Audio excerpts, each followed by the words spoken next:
Hey, this is Katy Jeter with the Public Affairs Program here on KNDY. Today I'm visiting with Mark Looper from Mark's E-Waste Recycling.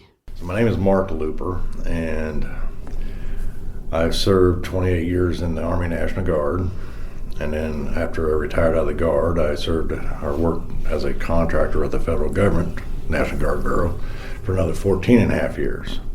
And I was a contractor. That contract ended this last September. And I worked remote, so I worked from home for the last 14 years. And I said, I really don't want to go work for somebody else anymore. I just turned 60 years old, and it's like, I just want to do something on my own. And I had 2 or 3 tubs of old electronics just sitting in my house. I know I have a lot of e-waste. That means everybody else has got a lot of e-waste. And so I thought, maybe I can do the e-waste recycling. Take everybody's e-waste and break it down to its base metals and then sell it to the local recycling centers.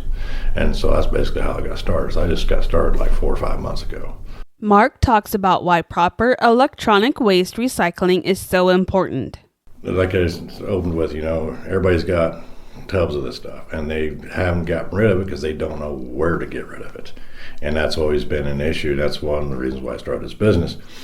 And so by working with city halls, I set up e-waste pickup sites. If they want a certificate of destruction, I'll provide them a certificate of destruction. That way they know their device is going to be destroyed like it needs to be. And the insurance is if something happens, like let's say somebody breaks into my facility and steals computers and steals the data or whatever, that I'm covered for that. That's what the certificate of liability insurance is for. He mentions what types of electronic items he accepts. My flyer is a whole laundry list. It's basically anything that's electronics, computers, laptops, cell phones. I'll even take household items up to 50 pounds. So like you have microwaves or stuff like that, I'll take microwaves as well. And the 50-pound limit is so that you're not dumping or bringing me washers and dryers while I'm trying to pick up computers and stuff. But anything on my flyer you see there is I'll pick up for free. Now the larger items like washers, dryers, and refrigerators and stuff there's a fee for that. Okay, it's not part of my free pickup. And when it comes to refrigerators and PTAC machines, which is like a hotel, how they got that air conditioner heater, that's what's called them, PTACs. They have free on them, and they charge. I'll pick them up, but I'll charge for that because I have to have somebody come in and take the Freon out of the machines, out of those devices.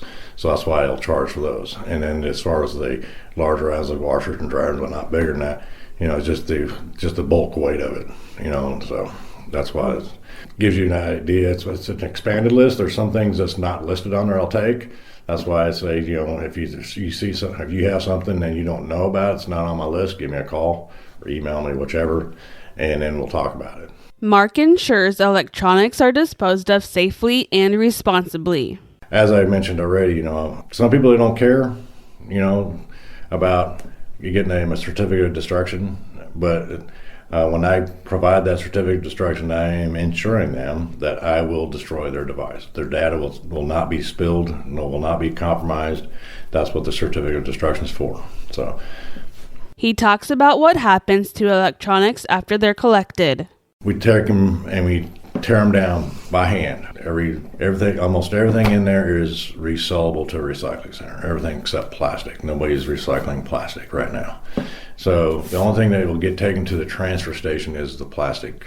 I've also just found recently that there's a shortage of chips because of AI right now. So some of the newer RAM chips, they're valuable. You can sell a RAM chip for $200 or $300 right now. So some things will be resold, i.e. RAM chips, because there's a market for that. But most everything will be broke down to its base metal, and we'll smelt it down into ingots, and then we'll take the ingots to recycling centers. He also talks about his service to help keep harmful materials out of landfills. When I was up here presenting to the City Hall in Marysville here a month or so ago, I had one of the guys from Temps. He caught me after the meeting, and he told me a story that one of his trucks burnt down, and they think it was because somebody threw a lithium battery in the trash. I won't take loose batteries, but the battery in your phone, battery in your laptop, batteries in your tablet, I'll take them because they're inside the tablet. I'm not going to ask you to remove your battery before you give me electronics. Just like the school down here, he had a whole bunch of lithium batteries that they're replacing some of their tablets. And it's like, they're loose now. I can't take them. And plus, the state requires me to have a permit if I take loose batteries. So I'm just, until we figure out the lithium problem, I'm not taking loose batteries. But down the road, I will, if it becomes feasible and cost effective, then okay, I'll take them. But right now, I can't take loose batteries. So, but that doesn't help the community.